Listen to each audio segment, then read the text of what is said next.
Can you hang on, add to stage? Hey, Courage, how are you, man? I'm doing all right. Thank you for joining the show. It's no problem. Yeah, glad to have you here. So to all my audience members, so why is it called Across the Aisle with Adeeb? So the reason I called it Across the Aisle is because in this show, I want to listen to opposing and differing opinions instead of automatically engaging in cancel culture, hence working across the aisle, right? So that's the why it's called what it's called. So Courage, can you please introduce yourself to the audience? Like, where are you from? Where did you go to college, etc.? My name's Courage. Obviously, Yeah. I'm from Murphy, Texas, and I knew Adeeb because we went to the University of Michigan together. Mm-hmm. I am a libertarian Mm-hmm. or conservative libertarian, Right. versus you're more liberal, Yeah. Progressive type, and Yeah. we got to know each other through our conversations. Yes. Perfect. So let's get right into the topics, Courage. So Yeah. could you please walk the audience through your journey from being liberal to becoming conservative? And on top of that, after you do that, if you could walk us through your experience, like what is it like being like a Black conservative in various social spaces? Yeah. So 10 years ago, Mm-hmm. my politics would have been significantly different from, where I am today. Mm-hmm. I was, you could say, like an Obama era liberal, Okay. mixed with a little bit of progressive views. Okay. Even further back, at one point, I was a Marxist. Oh, okay. Yeah. Even more far left than me at one point. Yes, at Wow, one point, wow. I guess I believe that we should seize the means of production and that we should give everyone money to do nothing. Right. Essentially. Mhm. Once I started reading a little bit more and becoming more informed on how the real world actually works, I Mhm. began to shift my views, and I became more and more conservative over time. For sure. Um, Yeah. So I entered high school or left high school a liberal and Mhm. then left college a conservative, which Okay. Interesting. not super Transformation. common for people. Interesting transformation. Yeah. So like, what is it? What is it like being like a Black conservative, like in Uh, various, like just in general in social spaces, or like we'll start with at the University of Michigan, Mosa. Like I know you went through some unfair stuff because even though I am liberal, and the university aligned a lot with my values, I thought it was a little unfair at times how you were treated. So if you don't mind, like walking through like what it's like to be a Black conservative. oh, well, I think you're certainly an aberration. Right. If one, the entire community thinks one way and you think the other way, you are Yeah. now perceived as a threat to Yeah. that community. Right. So, um, it's definitely a hard thing to uh, endure. Mm-hmm. It makes I wouldn't say it's because people don't talk about politics all the time. I wouldn't say it's the hardest thing to make friends, but once Right. people do know your politics, it's harder for them to trust you. I believe. Right. And I'll be honest, in the very beginning, even I would look at you a little different because of like the way society perceives Black conservative and stuff, right? But then after getting the pleasure to know you better, it Mhm. just differ. They're just differences in opinion. I know Yeah. you're a person. I strongly believe you're a person with a good heart, and your heart's in the right place. It just agreeing to disagree, and that's why I really wanted you as a very first guest on this Mhm. podcast. It's like I'm liberal leaning, you're conservative, so it's like it works so perfectly. Um, the next question I have for you is: you told me that you're politically homeless as a libertarian. So can you talk more about that? Like, what does that really mean? I think naturally the Republican Party is the more conservative party, and the Right. Democratic Party is more liberal or Hmm. progressive party. Hmm. Um, and you naturally can I believe libertarians have a Yeah. conservative leaning, Right. or at least the traditional sense of an American libertarian. Right. So essentially, the Republicans aren't running on what they say they're going to do. Exactly. Yeah. If they were actually, reining in deficits and cutting spending and significantly cutting the business taxes. Mhm. Well, they do cut taxes, however, uh, not where it needs to benefit the economy, or at least not to my satisfaction. Mhm. Perhaps I would fit neatly in the Republican Party. But also, I guess on the libertarian issues, Yeah. I think both parties are. I mean, authoritarianism, I think, is popular. Most Right. people do not lean towards the arc of liberty. So, Exactly. No, 100%, dude. You answered the question really well. So now I want to dive into President Trump's authoritarian instinct. So I just want to give my viewpoint first, Courage, and then I'm going to have you give your all right. views based on what I said, based on how I talk right now. So I thought it wasn't too bad in his first term. It wasn't really that authoritarian. However, in his second term, oh my God, it's gotten way out of hand. So just just a few things. Let me just pull something up. Yeah, so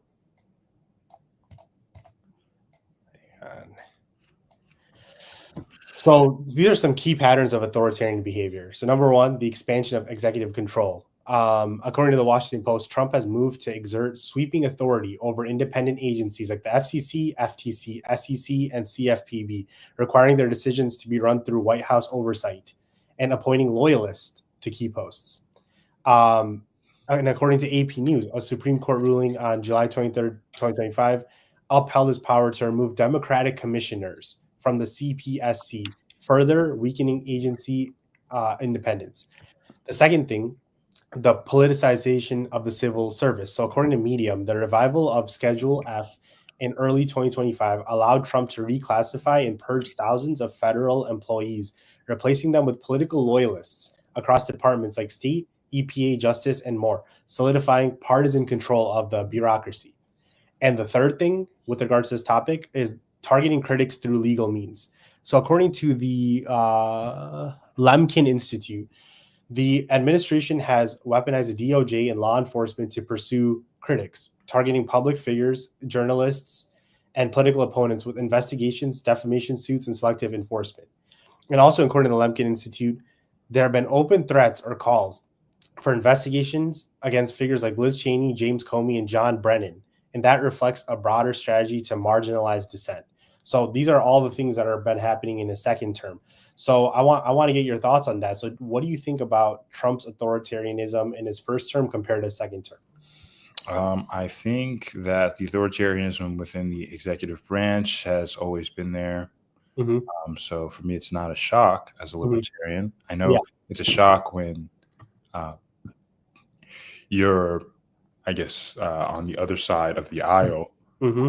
Right. But the expansion of power in the executive branch has been occurring for decades. Right. Yes. Bush administration expanded the powers of the executive branch. I mean, they essentially assumed wartime powers, or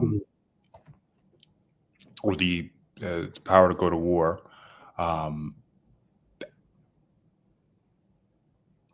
The Obama administration, the same.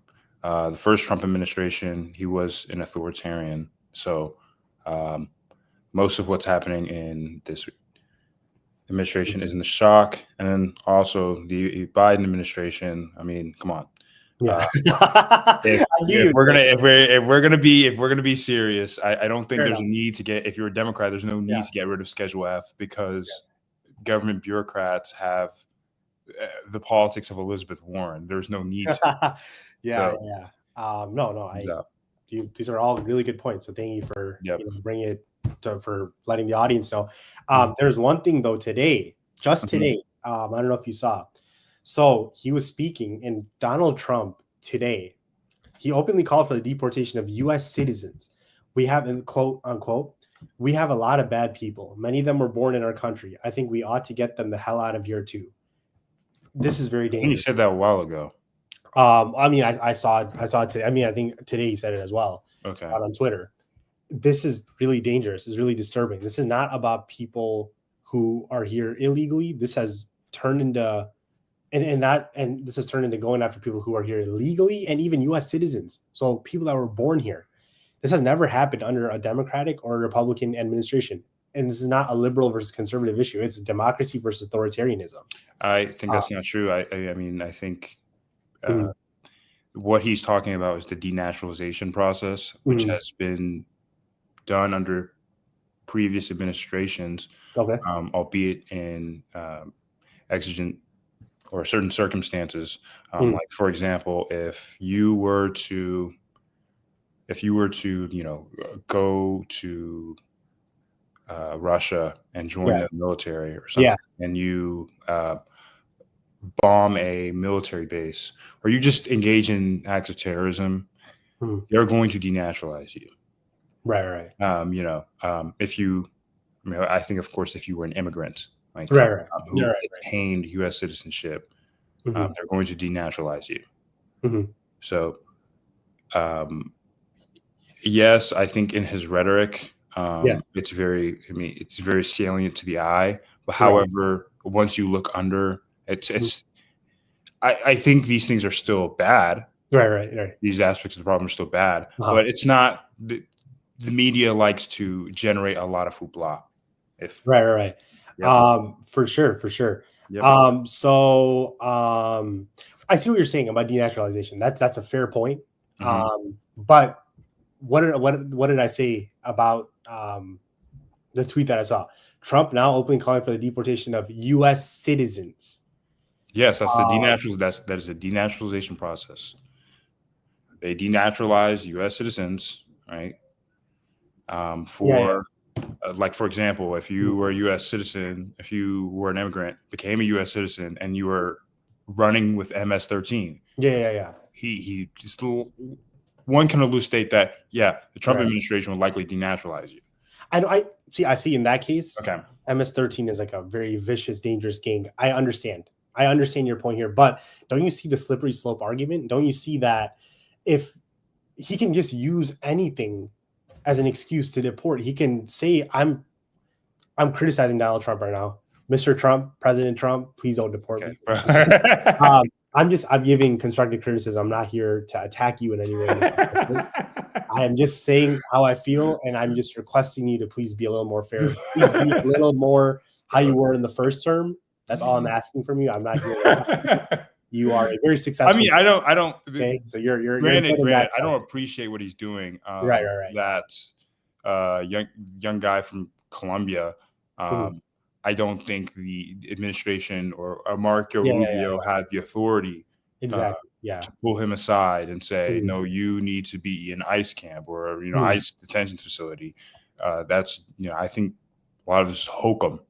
Quite frankly. No, 100%. Yeah. However, the media should. I mean, again, media needs to be a little bit self-aware. That's true. It's just the idea that U.S. citizens, man, they shouldn't be like fair game in that sense, because it's just a slippery slope, And if people are doing some bad stuff that are U.S. citizens, okay, then send them to jail, right? I don't think deporting them, because it can just literally be you criticize Trump and then he like deports you, and we're, let's say, because the U.S. I was born in the United States. The worst case scenario, let's say he tried to deport me. Where would I go? Okay, India. I mean, that's where my parents were born and raised, but I was born and raised here. This is the only home I know. And for you, your parents. Well, I mean, you wouldn't be deported, because to deport somebody is to send them to the country of origin. So if he's talking about deporting U.S. citizens, he's likely talking about naturalized U.S. citizens. So, I mean, listen, I'm not here. I am a Trump critic. Right. Yeah, I know. You're a very fair guy. And I'll give you, I want to give criticism in the Trump administration. To my audience, I mean, it's a very small audience right now, but to my audience, I want to give you a lot of credit. You're a very fair guy, because you criticize the left and the right very fairly. and I want to give you that. So that's really good. I just feel like him saying that about U.S. citizens, it scares me, man, because like this is not acceptable in my opinion, and I feel it's democracy versus authoritarianism. But let's get into the next topic. So the next topic is the ICE raids in LA. So I feel that I think overall this is very un-American and unconstitutional. So going after those who are here illegally is one thing. And even then, the focus should be primarily be on criminals, right? But going after those who are here legally simply messed up. And let me give some examples. So like the audience members who end up seeing this video later, they might ask, what are you talking about? Can you give me examples? So I'm here to give you some examples. So number one, the ICE arrest during routine check-ins and legal appointments, according to Fox 11 Los Angeles, a conservative-leaning news outlet, may I add. So this is if there's no bias here. If it's going to be biased, it'd be the other direction. Immigrants, including those with pending asylum claims, have been detained during routine check-ins at the Edward Roybal Federal Building. Many were held in basements, conference rooms, or tents with no access to food, water, attorneys, or light for 12 to 24 hours. And also, according to Fox 11 Los Angeles, in at least one case, a 20-year-old woman with legal status, just days from her asylum hearing, was detained despite having complied with all requirements. Number one. Number two, legal permanent residents and green card holders have been detained. According to Diario AS, a notable case is an 82-year-old legal permanent resident reportedly went to renew his green card and was arrested and allegedly deported. His family later claimed he'd been sent to Guatemala. And according to the Daily Beast, there was an Afghan interpreter named Zia S. who was on a special case. Oh, you know about this case? Yeah, who was on a special immigrant visa who entered legally. That's why I'm trying to really emphasize one thing for my audience. Legally, not illegally, legally. And served U.S. military forces, was detained during a green card biometrics appointment in Connecticut. Despite no criminal history, he remains in custody pending investigation. A judge has issued a temporary stay on his deportation. And my question is, why does a judge have to do this? Why is he even getting to the point where a judge is saying, no, this is wrong? He shouldn't have even been deported in the first place, or gone through this in the first place. Let's say he doesn't end up getting deported. Dude, just think about like the trauma, the PTSD he might have from going through that ordeal. It takes a toll on one's mental and psyche to go through that. You know what I'm saying? Like being unfairly detained and all that. He's going to have like mental health issues for years and like PTSD and stuff. He doesn't deserve to go through that. You know what I'm saying? And then the third thing, broader patterns. Legal status not safeguarded. So according to ICE data, analyzed by Visa Verge, okay, since early June, more than 1,600 people were arrested across Southern California, and 57% had no criminal history. This suggests many individuals detained were lawful residents or asylum seekers rather than deportable criminals, okay? And also, according to the Jacksonville Journal-Courier, legal experts and advocacy groups warn that detaining legal immigrants and even some U.S. citizens reflects a pattern of racial profiling, aggressive enforcement, and quota-driven operations, often with minimal judicial oversight. So for those reasons, I am very, very concerned with the ICE raids that happened in LA and have been happening throughout the country. And look, under other administrations, there have been ICE raids. Under Biden, they have. So I'd be fair. I identify as a Democrat. Under Biden, under Obama, under Clinton, there were ICE raids. That's there. But we did not see. Biden comes with the asterisk, you know. We didn't. Every country in the world in. Yeah, but listen, Chris, but we did not see this level of going after legal immigrants to the extent that we're seeing with Donald Trump. It's becoming very scary. It's becoming very authoritarian. I think there have been cases even among like the illegal immigrants. Yeah.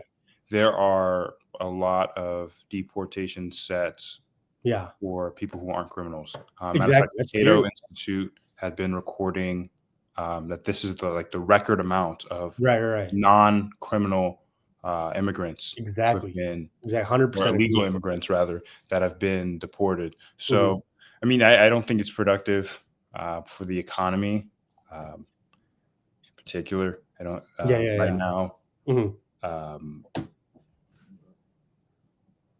perhaps like, immigrants are overrepresented in home construction, and we're having a housing shortage. So Exactly. Yeah. I don't Great think point. it's Great I point. don't Yeah. think it's a very cogent Mhm. thing to do, or a cogent policy to implement, where Yeah.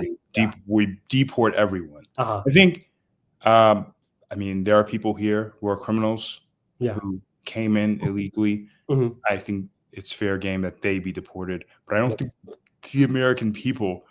I don't think the American people asked for grandmas to be deported. Yeah. Exactly. Exactly. I don't think that's what they asked. The However, yeah. Go ahead. within the real problem to the immigration issue is that, especially blue states in blue areas, they keep subsidizing immigration. That's a real problem. Mhm.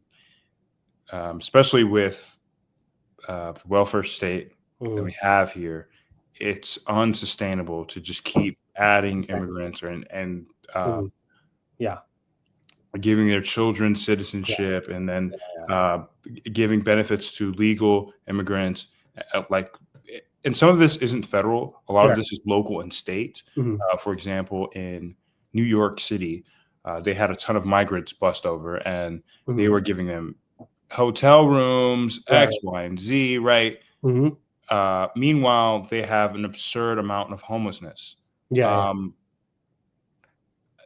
it would be understandable that natives would look at that situation as like, Yeah. Yeah. you're not really caring about me. You're putting a lot of, Right. Yeah. you're putting a Right. lot of concern over these foreigners. Meanwhile, I've been here the entire time. Right. Right. Yeah. Um, That's a legitimate yeah. concern. That's fair. That's what I like about our conversation, because a lot of what we disagree on, it's always like, I know, like, your morals are in the right place, but it's just agree to disagree. But I've seen, with the current administration, it's just been, I feel, a bit immoral.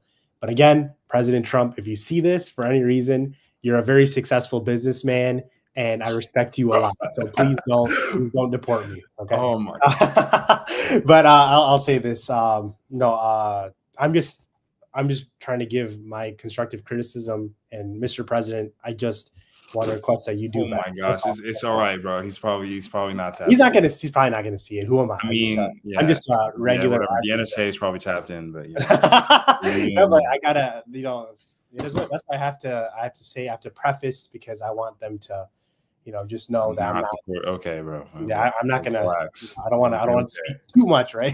But let me get into another question, Kurt. So Yeah. should we end? Let me give my answer first, and I'll let you go. So my next question is: should we end birthright citizenship? For me, hell no. Regardless, and I think that if you were born in the United States of America, no matter what the circumstances, I think it's just, you are American. How can you tell someone that was born on American soil that they're not American? That's number one. So it's like tradition for me. Number two, it's then it's a slippery slope. If there's no birthright citizenship, then what is the criteria for seeing someone's American? Then there is no, if you're born here in America, you are not a citizen. And I think that then the government can use so many arbitrary rules to determine who's a citizen, who's not. And that can lead to, like, okay, if someone is of a certain skin color, then we don't want them to be citizens. If they're of another, then they can be citizens. It's just a huge slippery slope. So to avoid that, if you're born on US soil, regardless of the situation, regardless if you're, I don't agree with this method. If parents come from another country illegally and then have their kids, so anchor babies, Mm-hmm. I think I would recommend, please don't do that. But even if they do, if the kid is born here, then he's a citizen, period. Okay. And I think that the biggest reason is the slippery slope argument. Then how do you implement who's a citizen, who's not? So if you're born here, you're a citizen. So for me, I was born in the United States of America. You were born in the United States of America. So from that moment that I came into the world, on my birth certificate, it said I was American, and I've been an American for every single second of my life. I've been an American citizen, hopefully till the day I die as well. So, so yeah, let me get your thoughts. So should we end birth citizenship? Yes or no? You and I are children of immigrants. Yes. Yeah, we're children of legal immigrants. Legal, yes. So, yes.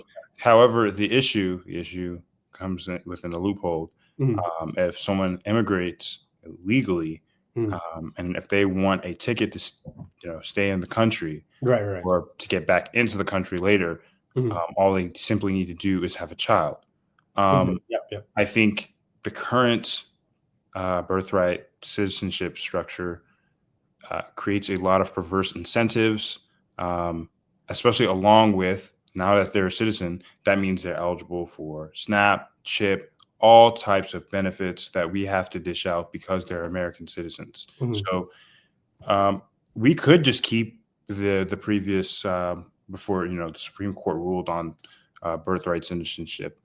We could just keep the previous framework. However, I think it would require significant cuts or dismantling of the welfare state, which I don't think you want to do. So at some point, the welfarism and giving money, or the social safety net and immigration, some of those ideas start to become incongruous. Right. In Denmark, they're pretty strict about their immigration because they have a very generous welfare system. But I also have to point out that America is different from Denmark. You know why? Because we are all immigrants in the United States of America. The only people that are not are the indigenous people who are Native Americans. So we are all immigrants. Yeah, but America is the same as other. We are a country of immigrants. So America is the same as other countries, to where they can't just run up money or run up debt forever and ever and ever, and things will be okay. The biggest contributor to deficits and debt are our social programs. So to conserve them, if anything, we have to kind of watch how we move on immigration. If we import a bunch of people who maybe make below the median American salary, they're not going to be contributing as much to income taxes and things like that versus a normal American, which means there's less in the pool. That's true. Yeah, that's a good way of looking at it, and I appreciate your your perspective as well. So, but let's get on to the next question. So, oh man, I think you know where I'm going to go here. Okay. The Epstein files. So, this is what I think. Right, this is something that me and Courage both strongly agree on to the audience. So, this is what I'm going to say. Please release the damn files, okay? And I'll say this: if Donald Trump is innocent, then the files will show that he is, okay? And I will, as someone that has never voted for him, someone who's a Democrat, I will say, look, Donald Trump is innocent. If he's found to be innocent, I'll tell Democrats, please leave him alone. But if he does not release the files, okay, the longer he waits to release the files, the more it'll make people, including Trump's own supporters, think that he's guilty of heinous crimes alongside Jeffrey Epstein. And I think everything else is a distraction. Especially earlier this week, there have been allegations that Obama has committed treason. This is just a distraction. I hope. Listen, okay. So give me your thoughts. For one. Yeah. Perhaps Trump's in him. I think he's in him, and perhaps it's incriminating. Yeah. Well, we know that he's in him, actually. Yeah. But perhaps that evidence is incriminating. However, if Trump is in there, I think he got reelected. And then enduring everything he went through at that point, I think Trump should go after his political enemies. If he is indeed in the Epstein files, right? Go ahead and get, Obama, Fauci, Biden, whoever, go ahead and put out the dirt on them. And I think, the Republicans should vote on it. I mean, they don't have to be that loyal to Trump. If the voters get mad, you could just say, well, if he's indeed guilty, you could just say, see, look, he was a pedophile. So what did you want me to do? I mean, Trump supporters, I mean, I feel like at some point there's a limit to how mad that they can actually reasonably get about things. Right. Yeah, that's a great point. So yeah, I just wanted to hear your thoughts and then get into the next topic. So the next topic is what are your thoughts on the 2024 presidential election? So to the audience, just so you guys know, I voted for Kamala Harris in the 2024 presidential election. In 2016, I voted for the first time. I turned 18 years old in March of 2016. So the very first time I voted in a presidential election, 2016, I voted for Hillary Clinton.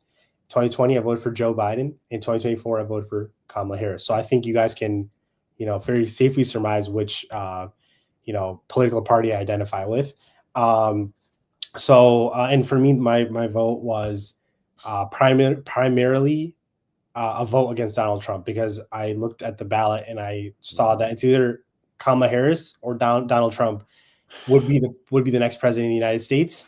And so for me, for the reasons we talked about today, a lot of the stuff he's doing right now, he has already promised that he's going to do that. That's one thing I actually appreciate about Donald Trump, is the fact that he is not a traditional politician. Meaning, when he says he's going to do something, he does it.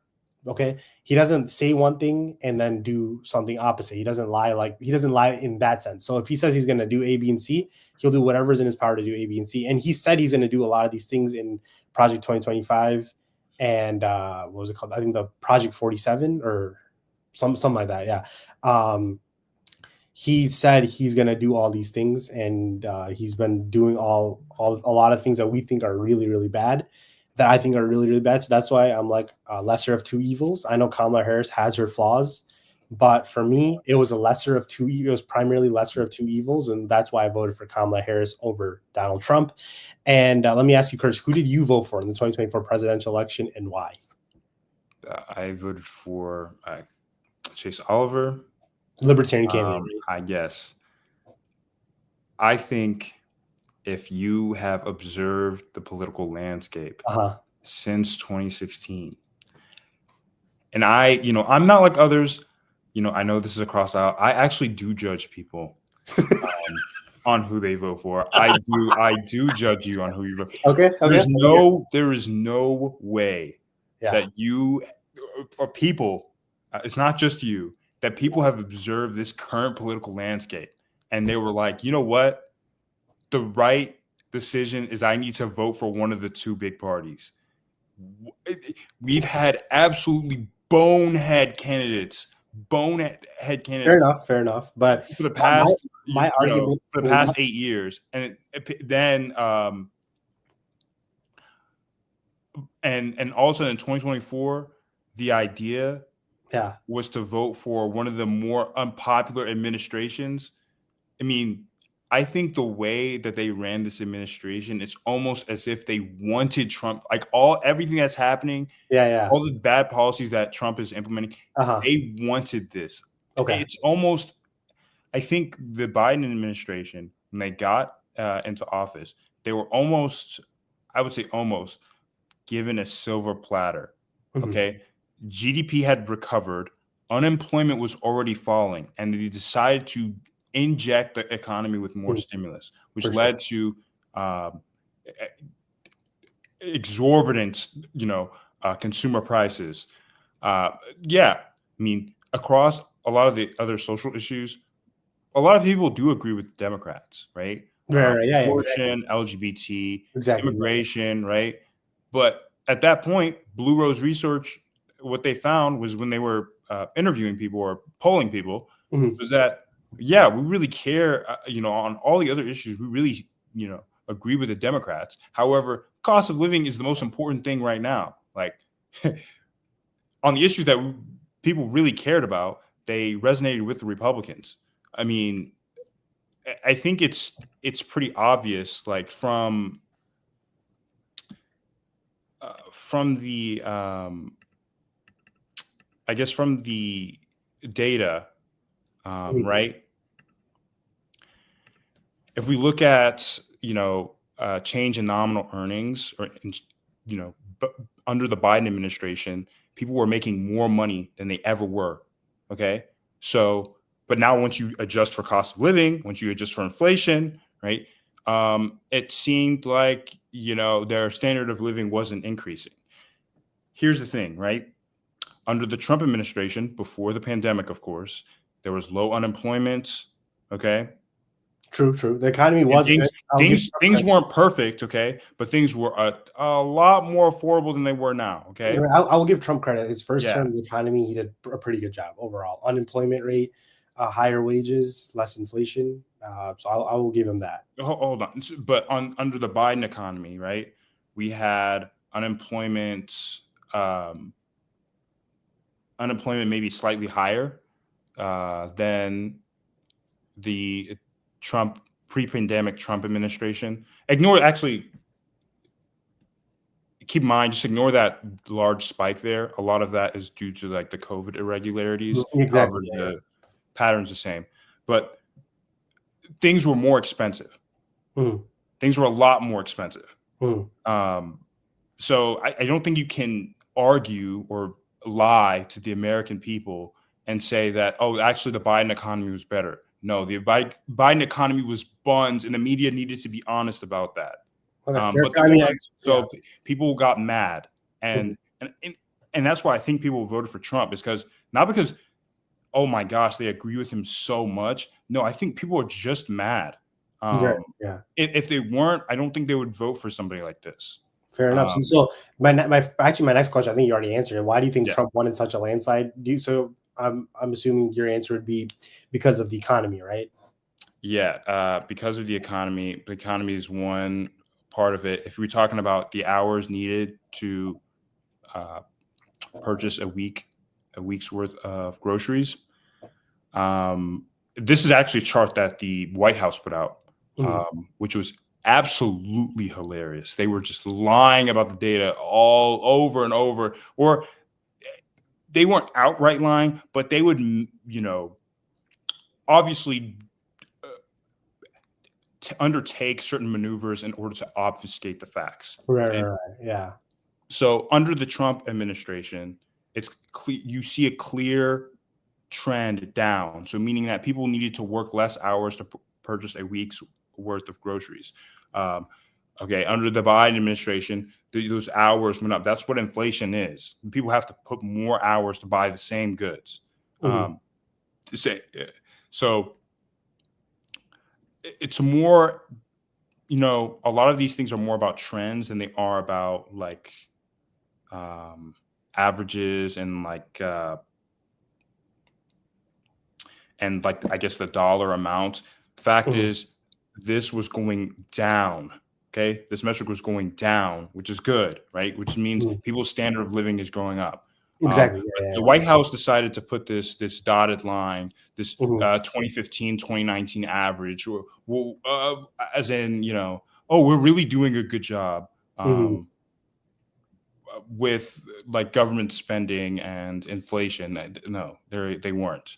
And the economy, I mean, obviously cost of living, it just got out of control. And on that one issue that people agreed with, I mean, or on that one issue that people actually cared about, people leaned with the Republicans. Now, to be fair, I don't think Trump has the right solutions when it comes to the cost of living crisis. Yeah. His solution is essentially to deport a bunch of people. I think it's built on sophistry at best, because if we're deporting a bunch of people, we're going to reduce demand. In some way it does, right? But those people are probably productive in the economy in some way. So we're losing some productivity. Yeah. No, that's all great points, man. All great points. So then my next question is, what would need to happen for you to be comfortable voting Democrat in the 2028 presidential election? Oh boy. I want to hear it. Give me your honest thoughts. Oh boy. I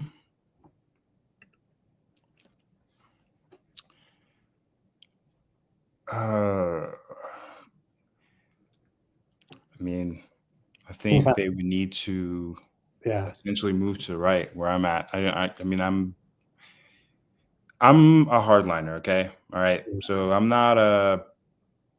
I wouldn't describe myself as a moderate by any means. But I would say two things. The U.S. fiscal situation is something Democrats have to take seriously.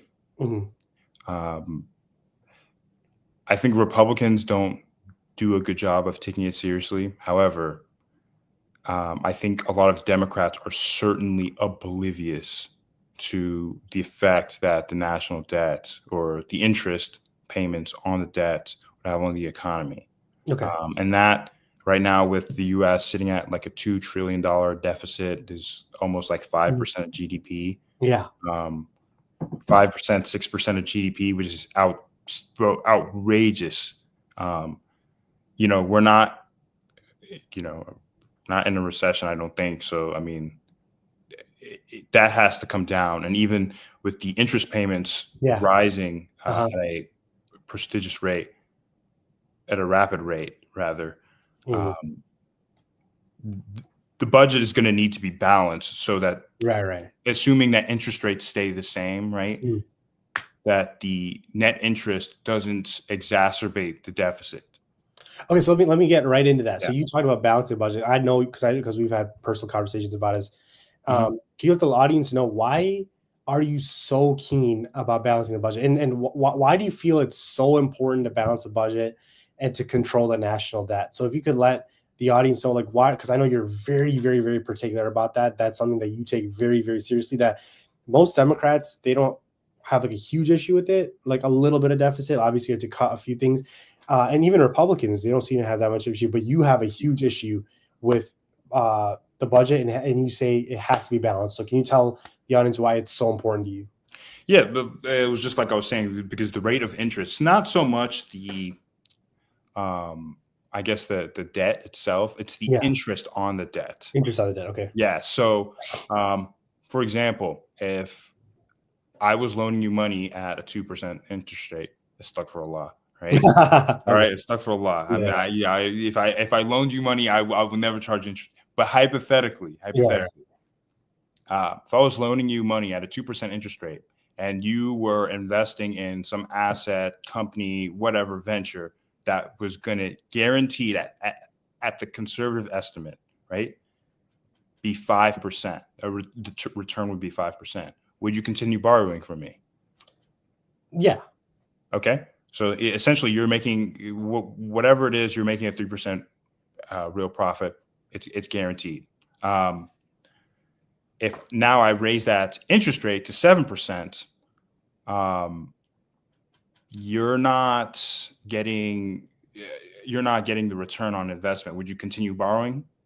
Also, a real quick, guys, to the audience, I just wanted to point one thing out. If you're confused anyway, both me and Courage are Muslim.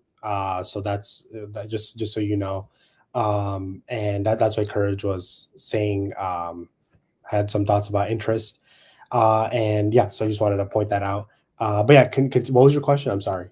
I was saying that if I raise my interest rate on the loan to 7%, and your return is 5%, okay, would you continue borrowing from me? No, obviously not. Of course. All right. So on the, I believe, the 30-year Treasury, above 5%. So if anything, if the government is going to spend money, it needs to borrow long, okay, so that they can lock in a predictable interest rate, right? Okay. Yes. 5%.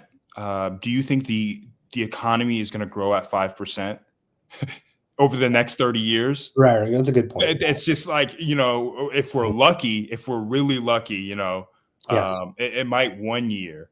Yes. But no, of course not. So then at that point, or even now, right, the interest, the amount that we just spend on net interest, okay, is bigger than the military. Is bigger than the military. So meaning if, right, we have a $2 trillion deficit, we spend like almost or approaching, $1 trillion, or 800 something billion on net interest, right? Meaning that even if we shrunk military spending to zero, it still would not fix the problem. So people, they want the government to do all these various things: Social Security, Medicaid, Medicare, SNAP, CHIP, the military, State Department, whatever. None of that's going to be any good if we're simply just spending money on interest, because that's just dead money at that point. Fair enough. Yeah. It's not going to grow the economy. Interesting. So, I mean, appreciate your perspective. there's ways that we can go about it, right? I mean, we could raise taxes. However, it would damage the economy. There's not a single tax.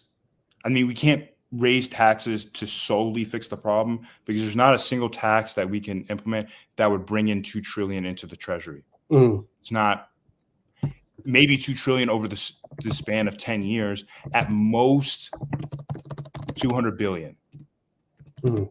At most 200 billion.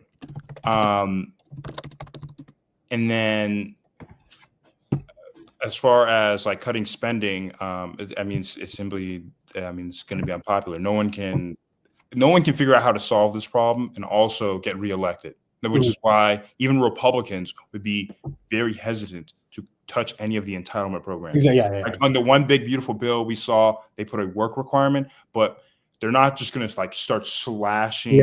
And they're not going to slash benefits for the people who at least already have them. Exactly. And as you know, my view is I would, if I was an elected official, I would never touch Social Security, Medicare, Medicaid, because I think that our most vulnerable, if I was an elected official, my most vulnerable constituents need that. And there's a saying, Courage, you are only as strong as your weakest link. So we have to look out for the poor and underprivileged, because they need it, and their lives will be very, very strongly impacted in a negative manner if Social Security, Medicare, and Medicaid are cut. But I think their lives are also strongly impacted by like the rate of interest, the rate of credit card interest. So let's say if the government has to, because like who in their right mind is going to loan the government who's X trillion in debt? Yes, a loan on like 0.5% interest. That's not realistic, right? Exactly. So if the interest rates are very high on the treasury bonds, it's going to crowd out investment. So you're going to get higher interest on mortgages and credit cards, right? Which affects the vulnerable, right? You're going to get lower capital formation, a decreased amount of capital formation, decreased amount of jobs. The construction for homes becomes a lot more pricier. Exactly. Just construction of anything like hospitals. So think about the overall economy. And I think if we're gonna talk about the poor and underprivileged, the biggest factor that contributes to their growth and development is economic growth. That's what it is. I mean, at the end of the day, if the economy starts moving forward, they will see an increase in their standard of living as well. But just to be clear, there are a lot of people in this country who think that the national debt or the U.S. fiscal situation does not affect their standard of living. Yes, it does. Ask Greece, ask Argentina, ask any country that has defaulted on their national debt. Yes, it does. Right. Fair. I appreciate your perspective. I think that those are really, really good points that you made, man. So thank you for that. The next question I have for you, Courage, is why do you take so much? So to the audience, Courage is someone that was born and raised in Texas. He's very, very proud to be Texan. So why do you take so much pride in being a Texan, Courage? So the audience can get to know you a little bit. It's something you really have to be here to know. You know, like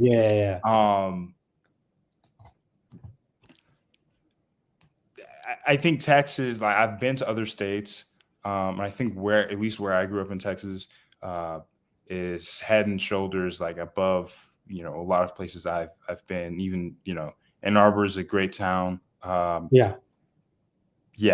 Wouldn't put it over Plano, even with the giant University of Michigan being there. Real quick. So to the audience, both me and Courage attended the University of Michigan Ann Arbor for undergrad. So that's why Courage mentioned Ann Arbor, just so you guys know. But Courage, please continue. I didn't mention that at the beginning of the show. So Ann Arbor's a great city. I miss it. But however, Texas, there's everything here. You know what I mean? You guys got what? Yeah. What everything is bigger. That you True. get to I'm sorry, Michigan, y'all living in huts. Like so many huts around the place. I don't know. You walk and look at other like states, usually like standard of living in Texas is really different. Well, at least where I'm living, you know, like the Murphy, County area, yeah, it really is different. Versus I've been to California. Everything is expensive. right. You know, it's a beautiful place. Don't get it twisted. Homeless people galore, bro. If you want to talk about a state that's huge, right? That has massive population and where the standard of living is great. Yeah. Texas is the place to be. Okay, it is. I will. There are places with higher standard of living, like you know, probably Connecticut or whatever. But there are itty bitty tiny places, bro. Like they're insignificant. Sure. Like Rhode Island, not a real place. Delaware, not a real place. Iowa, your neighbors are basically cornfields. Like, bro, come on. No, Texas is, dude. It is I'll say it is it's an all-American state, and it's what I really like is that they have, dude, huge houses, and the prices are very, very very good. Like, very reasonable. Affordable. Yeah, because they're building more houses. So yeah, I actually wanted to get into that because we both agree on this, Courage. The importance of building more housing. And so are you a YIMBY or NIMBY? So to the audience who might not know that, YIMBY means yes in my backyard, build more housing. NIMBY means no in my backyard, meaning let's not build more housing. So both mean Courage, even though I'm liberal leaning, he's conservative leaning, are both very strongly YIMBYs. So can you walk the audience through why it's important to be a YIMBY, why it's important to build more housing, and what do we have to do to build more housing to bring those costs down? Oh, for sure.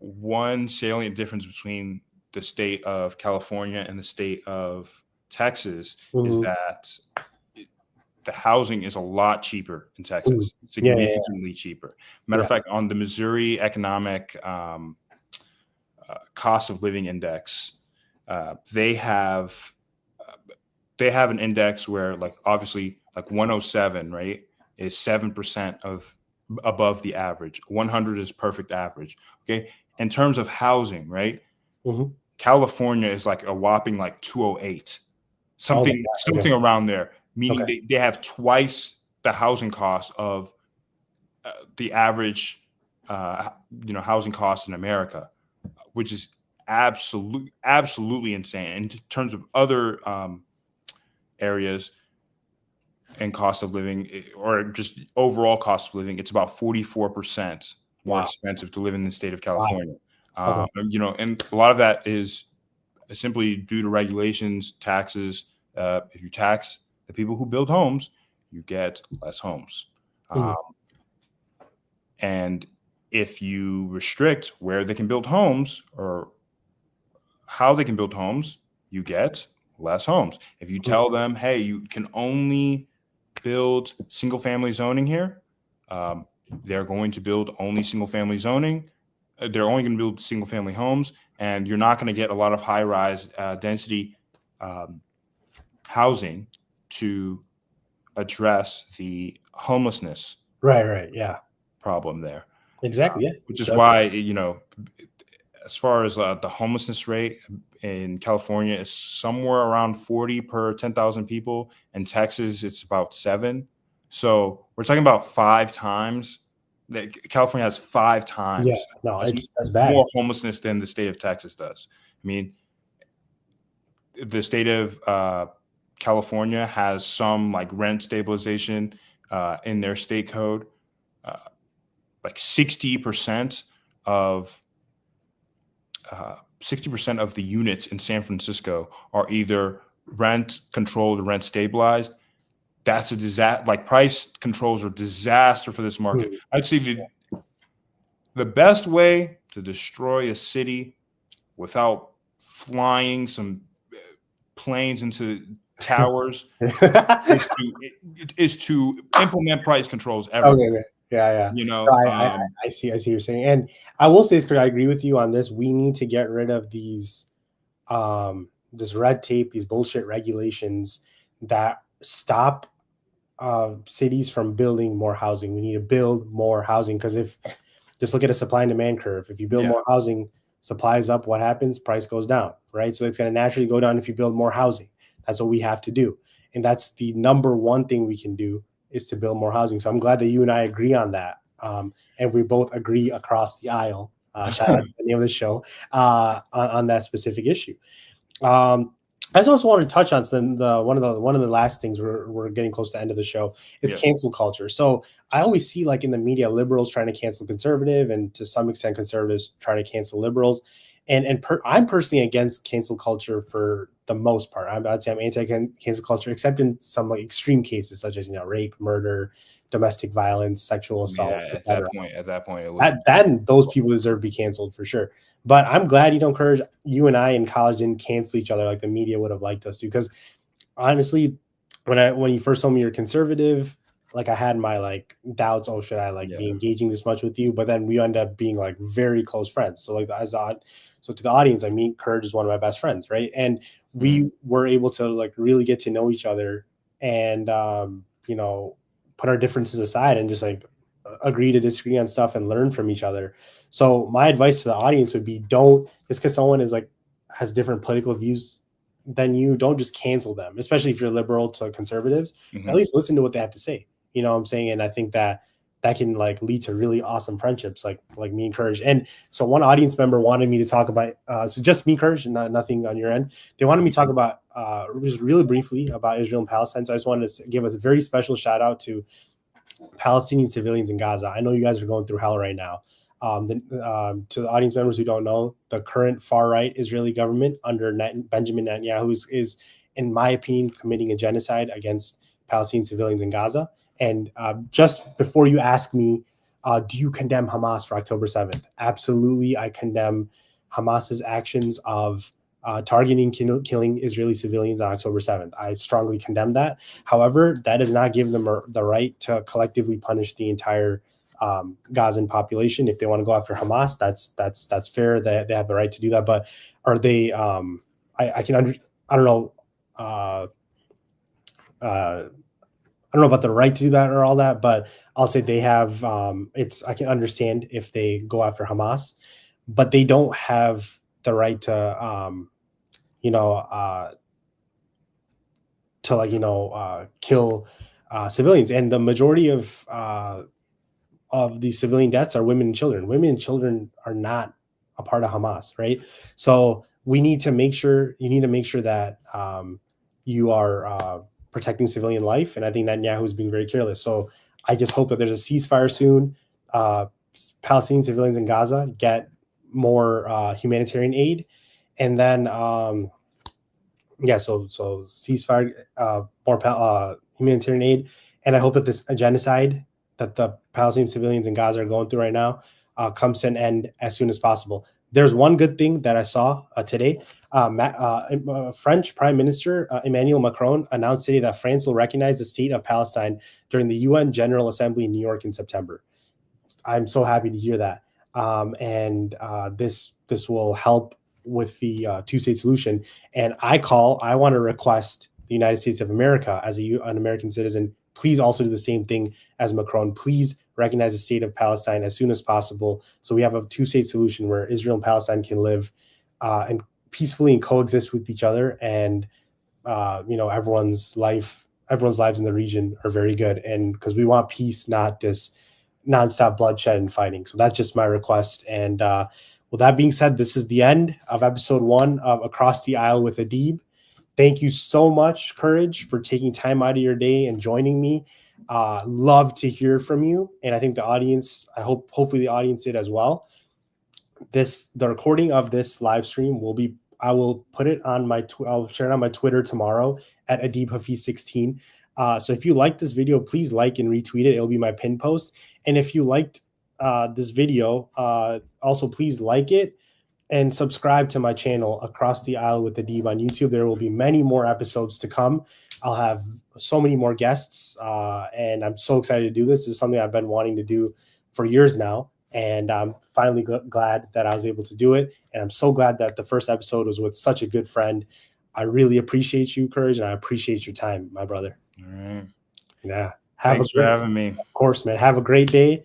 And thank you to everyone in the audience that watched today. Thank you guys. Signing off. Yeah. See ya.